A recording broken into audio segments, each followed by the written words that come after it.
Good morning. Good morning. First of all, I want to thank you guys for inviting me here. And in light of the current affairs in Jefferson County, Birmingham metropolitan area with regards to the MS4 permits, hopefully I can provide some clarification on some of the policies that are being developed at EPA Region 4 as well as at headquarters, and some of the things that we're trying to implement in the next go-round of permits across Region 4. What I really wanted to frame for you guys this morning is the overall process that we're looking at in the next go-round of permits, how that's being translated in some of the permits that are being done across the region, and what's being made to help support that, primarily policy memos from Region 4 as well as headquarters. There's also the next round of regulatory development, which we should see some changes around 2012, as well as extra guidance come from headquarters to help assist in the next go-round of permits. As you can recall, and as you guys know, there are obviously challenges with this stormwater program. Within the last 12, 15 years, we've made much progress in terms of addressing the stormwater issue per se, coming up with some program perspectives by way of, through the NPDES permits, having a structured approach to addressing stormwater challenges through our NPDES permitting program. As you are aware, non-point source as well as the point source stormwater are some of the issues and problems associated with it. And many of the studies that have come out from EPA shows that the major source of impairment is due to stormwater, either by way of MS4 discharges, industrial discharges, or construction activities. One of the other problems and concerns here basically is that we have this program approach, but there are still some issues and concerns. And primarily, I want to cut some of this short, so you do have slides. You can also ask me questions towards the end.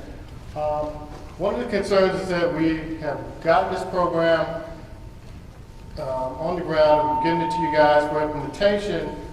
There are direct consequences of how these permits are played out in terms of what the municipalities have to do on the ground. Now, permits are kind of vague. Then it leads to a lot of interpretation and a lot of unnecessary finances in addressing some of the causes and issues associated with the permit. One of the main concerns here is that in this light of the economy, how do we deal with this unfunded mandate? We've had some structure and ideas through the permit, but still the issue remains that this program is largely unfunded, and we're asking for additional responsibilities and concerns that you have to address that creates a big dilemma. One of the things that EPA and municipalities, as well as states across the board, nationwide, wants to do is strengthen some of the strategies as to how we deal with stormwater permitting. With regards to a lot of the phase ones, I'll be honest with you, a lot has not been done in terms of providing the adequate guidance from headquarters or EPA in general to trickle down to the states to provide the adequate guidance in informing municipal programs that work in many cases, that provide the BMPs in a cost-effective manner, and provide that language in those permits that give you a better idea and understanding as to what your responsibilities are under the regulations. So, you want to make sure that the significant challenge is that we're going to be drafting permits that actually have some idea or direction as to where we're going with this. You also want to make sure that there is a good translation between what the permits are saying and what's actually employed on the ground, and that is a better understanding of what you need to do.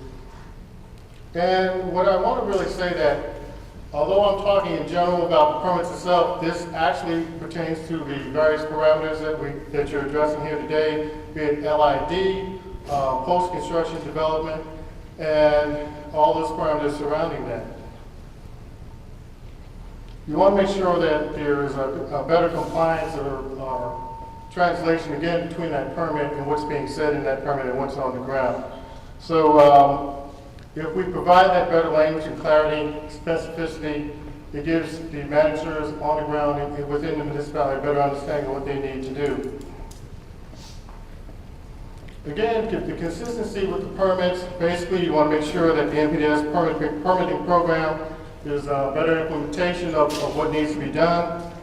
You make sure that their programs are,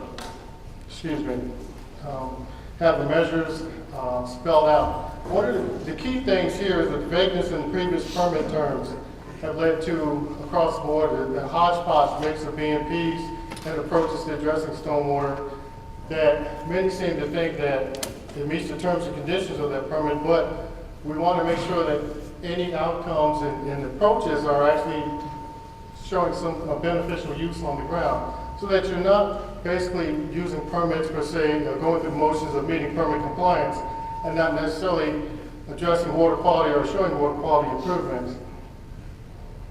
So one of the key things we want to make sure that present these permits are you have your measurable goals, you're basically implementing various BMPs that make sense, and you want to make sure that there's a tracking method that's approachable to addressing these, measuring these concerns. In the phase 2 permits that came out a couple of years ago, they're a little more precise in what the expectations are of the MS4 communities. There's a little more vagueness in phase 1s because when you look at the regulations per se, these were application requirements in the early regulations. And so what it basically asks for is those communities develop an iterative approach. Somewhere in the translation and looking at iterative approaches, primarily building on the success of one permit term, going on successive permit terms and looking at water quality,